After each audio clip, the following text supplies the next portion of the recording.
Now, explain this to the audience. When you talk about growing new varieties, like your dad did and your brother does, so if you have two different varieties and pollinating them together or something, how's that process done, or what is that like? How you get all these different mango flavors and everything else?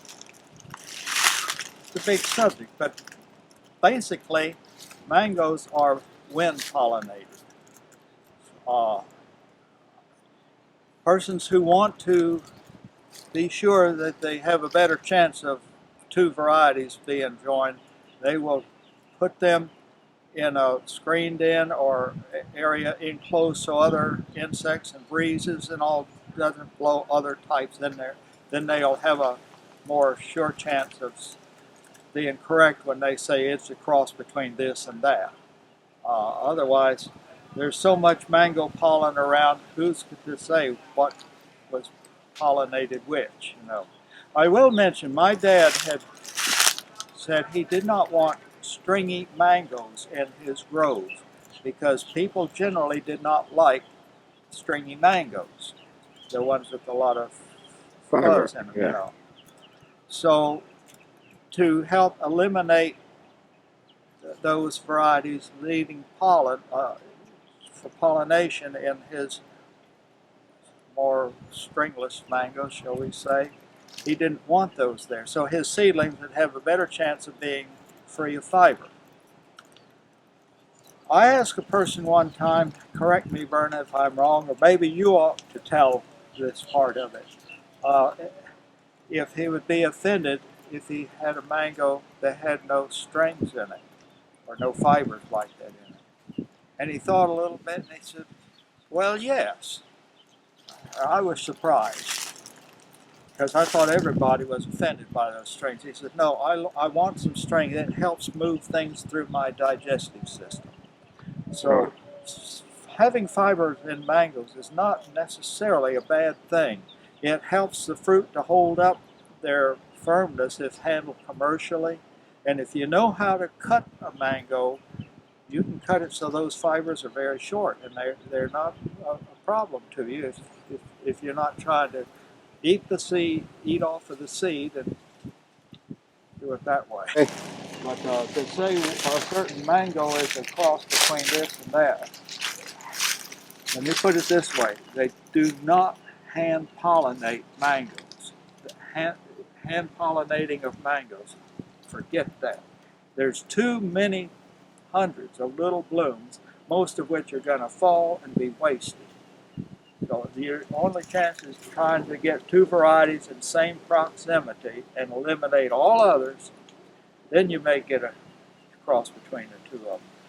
But even a mango tree that's by itself, if it's a hybrid variety and you plant the seeds from it, every seed that comes out will be different from each other and different from the original, unless it's a type of mango that, and this is where I really don't understand, but generally, maybe some scientist somewhere can explain it better.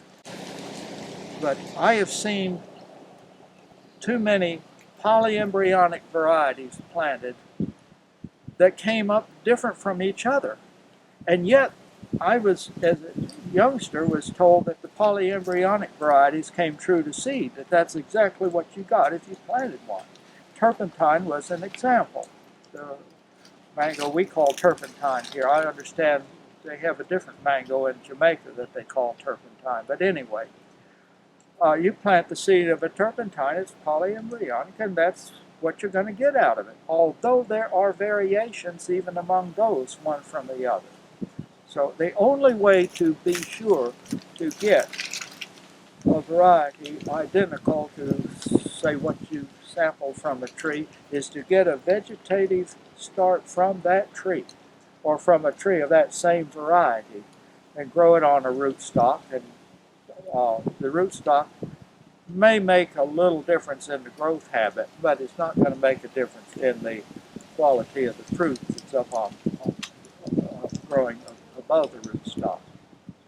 So is the example you're talking about like the lemon meringue and the lemon zest? It grew from seed, but then it was not exactly the same. Is that an example of what you're talking about?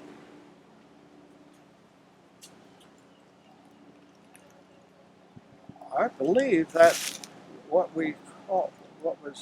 came to be called lemon meringue, and the reason it's called lemon meringue here again, when I sampled that mango, it was introduced to this country as Pupai Calais. Yep. And when I was at Gary's place and he had the sampling fruit, and I sampled that, I said, that tastes like lemon meringue pie to me. He said, well, that's why the name I'm going to use to market it, because nobody knows what Pupai Calais is. But isn't that one a monoembryonic variety? I was thinking it was, but Gary planted numerous seeds of the Pupai Calais, and there were 3 seedlings that he knew came from that, and those 3 were different from each other. And they were far different from the Pupai Calais, or lemon meringue.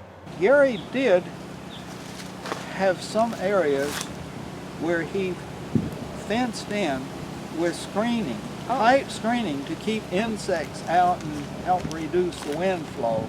Okay. Trying to put some trees together, but I don't know which varieties he did that with. Okay. I wish he would write a book, but I fear that if he did, there's a lot of things he's going to keep secret, that he's not going to reveal.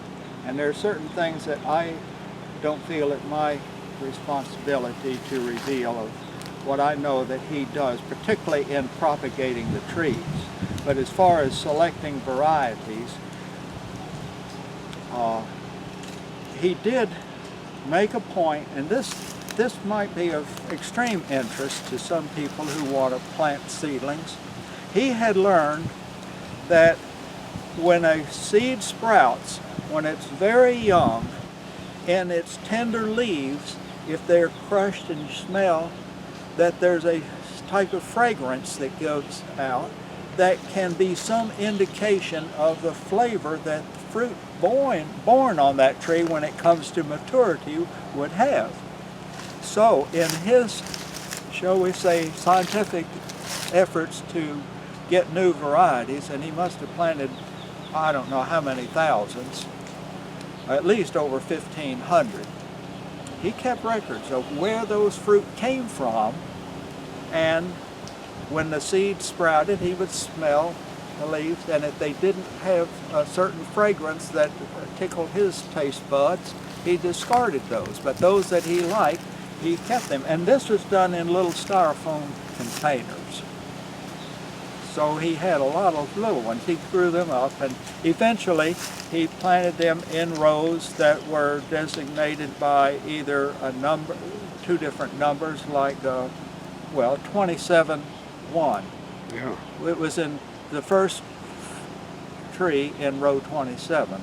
Or there was G32, which was, those were planted in a different section, but it happened to be those 2 numbers that came to my mind were both seedlings of the Pupai Calais. And they looked similar, but the 27-1 was a larger fruit, and some thought it tasted better, but Gary thought the G32 tasted better, and the G32 was more productive and cleaner. Well, given the choice, more production and cleaner fruit will win head over heels any day compared to a bigger fruit that is not as productive. And I had both here, and I found that G32 is cleaner, and my 27-1, which came to be called lemon zest, was more susceptible to that black bacteria spot. It was so bad I couldn't even sell the fruit. It was terrible. And when a tree broke up and was destroyed, I didn't replace it. And what was the G33? G32 came to be called, it wasn't G32, 33. 32. G32. It came to be called orange sherbet. G32 is orange sherbet. Originally 27-1 had been called orange sherbet. And it caused all kind of confusion to change names on it, but that's what happened. And from what I understand, at one point your brother said that was his favorite tasting mango. Is that correct? I know it's probably changed all the time, but I know at one point It changes. I can Yeah, tell you that. okay. Yeah, they're both good flavored mangoes, but I don't know. People Okay. taste change. And the other varieties from Pupai Calais might be of interest to notice. It was a gigantic, big fruit that was bright red until it began to mature, and then it lost its redness and would split, and it wasn't fit to eat. There was no flavor to it at all. He cut the tree out, and I agreed that it wasn't worth keeping. Well, how's the orange sherbet in terms of the bacterial black spot? It's better than the lemon zest, Yes, but is yeah. it good in general? We have very little problem with it. And what about the lemon meringue in general? How's that with the bacterial black spot? Did you remember seeing any of it? I don't know. Because the rumors are that it's susceptible to it. It may be. Okay. It may be. Yeah. Okay. Okay. I don't think any mango's totally immune to it. I Sure. really don't.